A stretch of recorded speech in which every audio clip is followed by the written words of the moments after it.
They told you, you're gifted. They said, you'll go far. And for a while, you believed them, because everything came easy. Until it didn't. And that's when it all began to quietly fall apart. Not with a bang, but with a slow, subtle unraveling. A kind of loneliness no one warned you about. A kind of struggle that felt like betrayal by your own mind. Today, we're going to explore a strange truth: why some of the smartest kids grow up to feel the most lost. Why high potential often leads to hidden pain. And most importantly, how to understand it, undo it, and reclaim the life that was always yours. This is not a story about failure.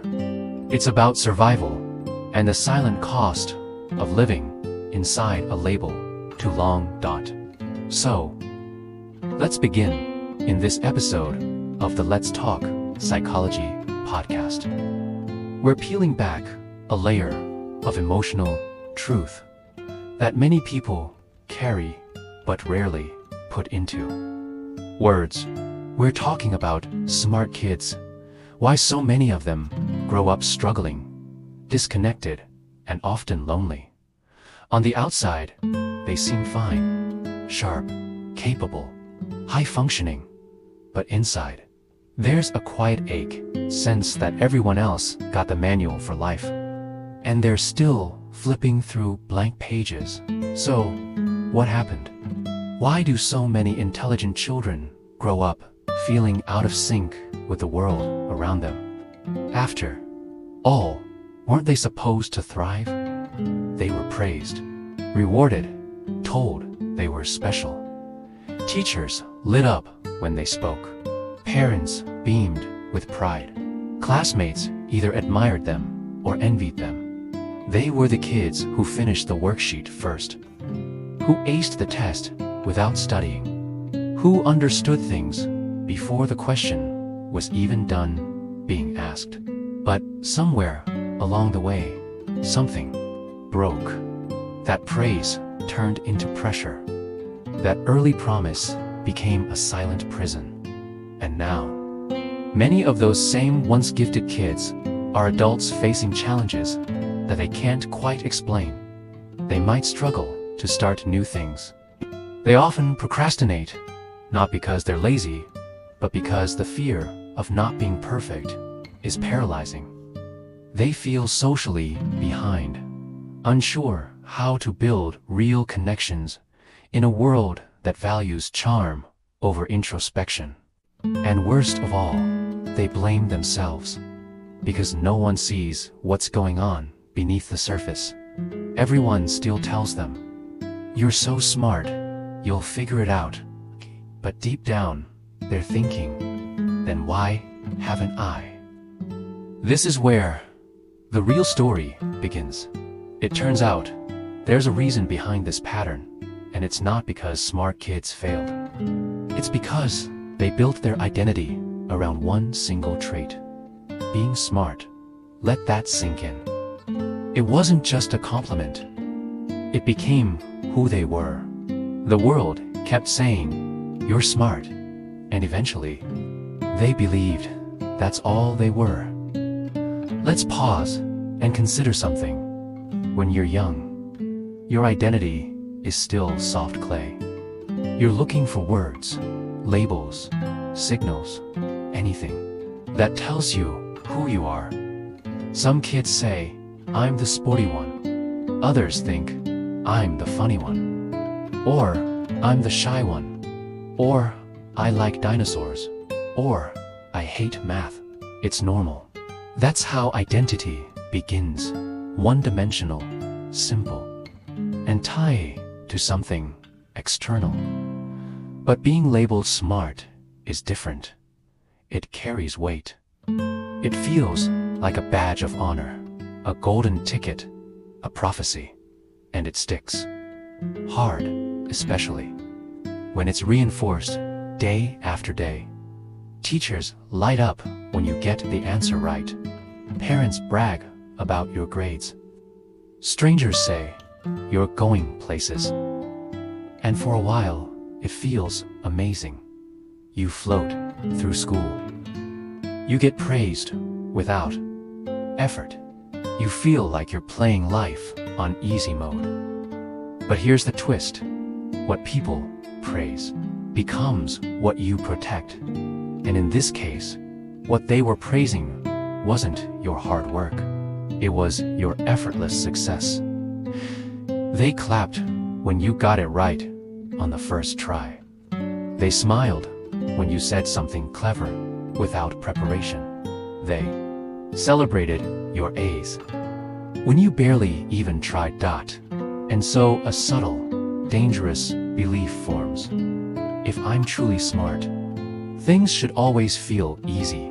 Let's sit with that for a moment.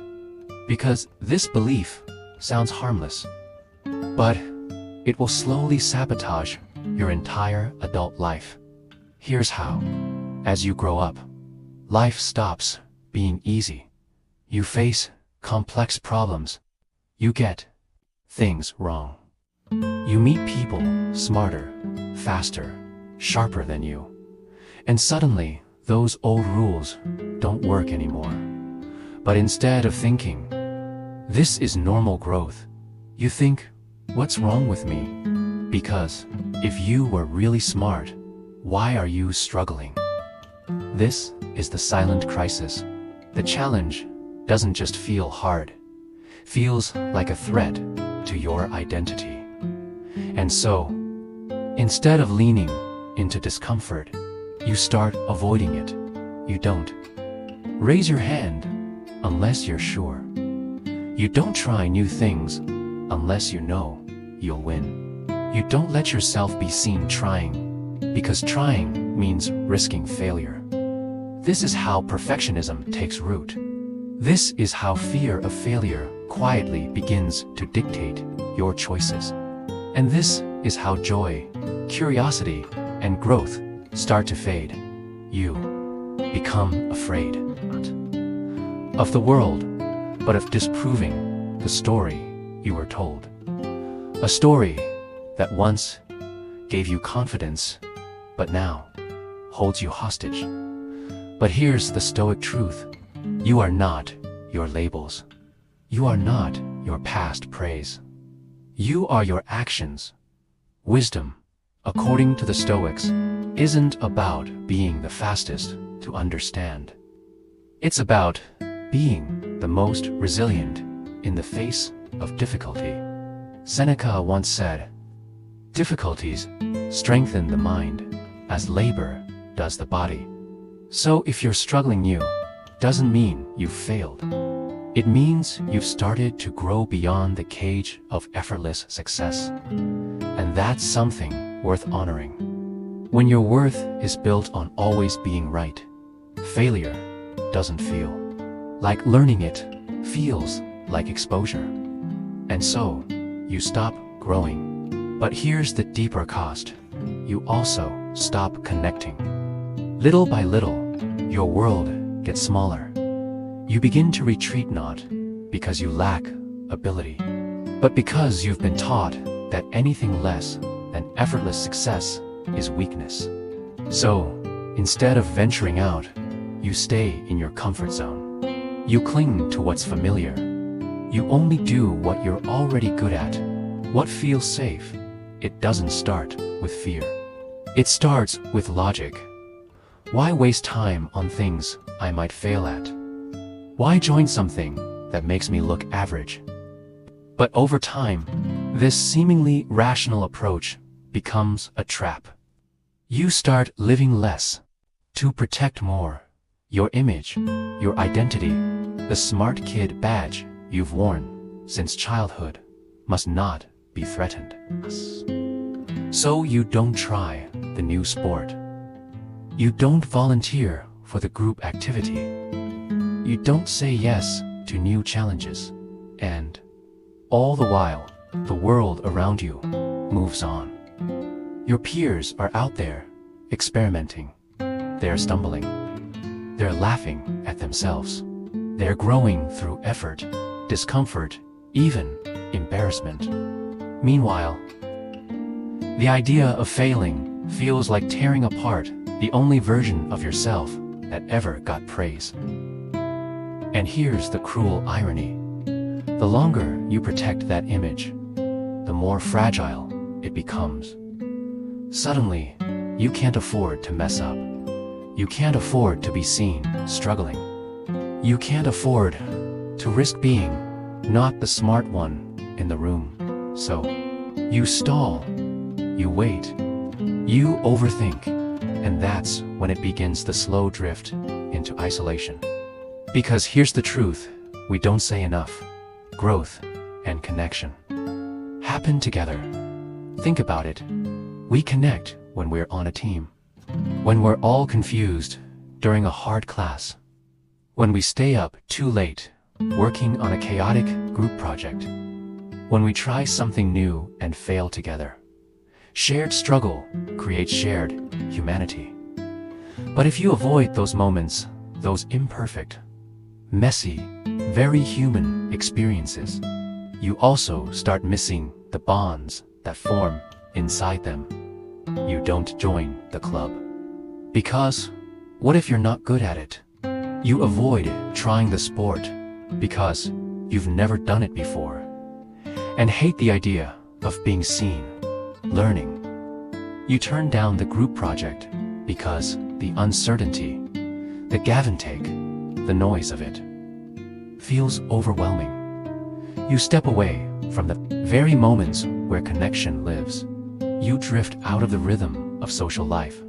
But here's the thing, you still crave connection. So, what do you do when you're not in the game, but still want to feel part of it?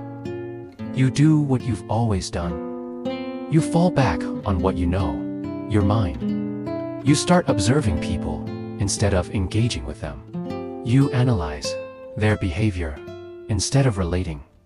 You run simulations in your head, mental rehearsals of how conversations might go.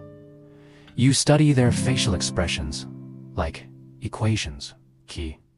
You try to understand people as if they were puzzles, not people. This is called cognitive empathy. It's when you can intellectually grasp what others feel, but your heart remains untouched. And to some extent, it works. You can keep up. You learn the rhythm of small talk. You say the right things. You might even come across as thoughtful, composed, even charming. But inside, you're tired. Not physically, but emotionally. Because you're not flowing with people. You're calculating every move. You're thinking, what should I say next? What are they really thinking? Did I come off as weird just now? And now, even socializing becomes something you feel like you have to excel at, something to master, something to optimize. And what happens when you fear not being good at it? You avoid it, just like everything else. That's when the loneliness deepens. You begin to feel that strange emptiness, being around people, but not truly with them. Listening to conversations, but feeling detached. Responding politely, while silently questioning your every word. But you're smart, right? Shouldn't you be able to solve this? So you turn to logic. You try to think your way out of emotional pain. You, WRITE, in your journal. Reasons you should feel okay. You rationalize your self-esteem. You analyze your patterns, habits, social encounters, like a detective searching for the one line of code that's broken. But it doesn't work, because intellect can't patch a soul wound. Because emotional emptiness can't be solved like a math problem. Here's the truth. Most gifted kids never hear. Intelligence was never meant to carry your self-worth. It's a brilliant tool for solving external problems, but it was never designed to fix the internal ones. So when you try to use your brain to feel okay inside, it loops, it spirals, because there's no equation that answers the question, am I enough? That question only has an emotional answer. And for many gifted children, emotional development was the one thing that never got the same attention. It was treated as secondary, or worse, unnecessary. And then, when the pain becomes sharp, when the disconnection becomes too heavy to bear, your ego steps in. It whispers one last line of defense. I'm just different. They don't get me. I'm too deep for shallow friendships. They're just not on my wavelength. Ooh, tell yourself these things. Not because you're arrogant, but because it's less painful than saying the truth. I'm lonely, and I don't know how to fix it. This pattern, what we call defensive arrogance, doesn't grow out of ego. It grows out of pain. It's a shield, a final wall we put up when being vulnerable feels too dangerous, because pretending to be above it all feels safer than admitting you feel left out. But here's the quiet cost. That wall doesn't just keep people out. It keeps you from reaching for them, even when you want connection, even when you miss it, even when the loneliness becomes unbearable. That wall stays dot because real connection requires humility. It requires presence. It means letting people see the parts of you that aren't polished, the parts that doubt, that ache, that don't have the answers. So the question becomes, how do we undo it? How do we walk away from a lifetime of needing to be exceptional just to feel worthy? The first step, and it's not optional, is this. You have to stop identifying as the smart kid. Not because intelligence is bad, but because basing your worth on it is a trap. When your self-worth is tied to how easily you succeed, you'll do anything to avoid struggle, avoid failure, avoid situations that might suggest you're not exceptional. After all, you won't take risks, not because you don't care, but because failing would feel like losing who you are. And so, you stagnate. You protect the illusion. But here's the truth. Every illusion eventually breaks. And when it does, it often collapses everything with it. Confidence, motivation, relationships, joy. So what's the alternative? You rebuild. You build a new identity. Not around being smart, but around being someone who's willing to grow. You stop asking, what will make me look impressive? And start asking, what will help me move forward? You stop protecting your image. You start embracing discomfort. You allow yourself to try things and be awkward, to be new, to be clumsy, to be human. You show up not to shine, but to participate. And yes, it's uncomfortable. Yes, it might feel like a step backward, but it's not. It's the first honest step toward becoming whole. Because the old story said, your worth came from being special. The new story reminds you, your worth comes from being real. And being real means you're allowed to be uncertain, to grow slowly, to not have it all figured out, to feel lost, to not know what you're doing half the time. But the way forward isn't brilliance. It's not cleverness. It's not perfection. It's small, imperfect, human steps, taken again and again, in the direction of something truer. So, If you've spent your whole life being the smart one, if you've always felt the need to be the most capable in the room, and now you're not sure how to be anything else, this is where you begin. You let go of the performance. You stop trying to be impressive. You start trying to be present. Because here's the truth you've been missing. You don't need to be the smartest person in the room to belong in it. You just need to be someone who shows up, even when it's hard, even when you feel unsure, even when it's messy and unfamiliar. And if you can do that, if you can let go of the pedestal and step into the real world, the world where people laugh, struggle, connect, and care will feel something you may not have felt in a very long time. Connection, not because you earned it, not because you were extraordinary, but because you were finally willing to be seen as human, and that world you were afraid to enter. That world where the rest of the people live. It's not so bad. In fact, it's the only place you can truly be seen. And more importantly, it's the only place where you can finally feel at home.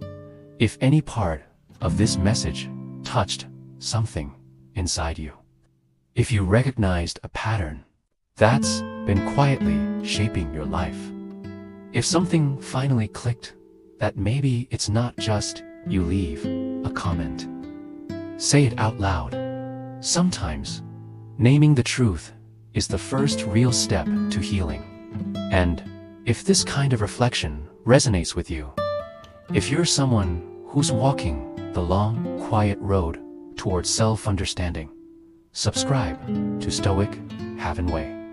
This is a space for thoughtful minds and honest hearts, for quiet growth, for deeper questions, for people who don't need the spotlight, but still want to feel seen. Thanks for listening. Take care of your mind, and we'll see you in the next episode.